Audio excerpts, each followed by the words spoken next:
সাবেক প্রধান নির্বাচক মিনহাজুল আবেদীন নান্নুর পথেই হাঁটছেন প্রধান নির্বাচক গাজী আশরাফ হোসেন লিপু। কোনো ম্যাচ না খেলিয়ে স্কোয়াড থেকে বাদ পড়লেন পারভেজ হোসেন ইমন ও আফিফ হোসেন ধ্রুব। বাংলাদেশ জাতীয় দলে ওপেনিং পার্টনারশিপে চলছে আসা যাওয়ার পালা, স্থায়িত্ব হতে পারেননি কেউই। লিটন কুমার দাসকে ধরে নিয়েছিলেন ওপেনার হিসেবে ফার্স্ট চয়েস, সেই লিটনই এখন ধুঁকছেন রান খরায়।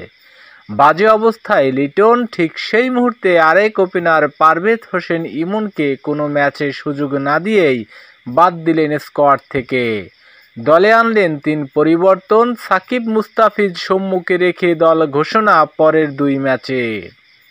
এদিকে সম্মুখে তৈরি করতে প্রতিদিন ঘাম ঝরাচ্ছেন প্রধান কোচ সহ কোচিং স্টাফদের সকলেই।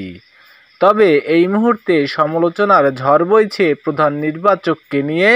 তিনিও কি হাঁটছেন নান্নুর দেখানো সেই একই পথে, নাকি সদিচ্ছার প্রতিফলন ঘটান, তা দেখার বিষয়।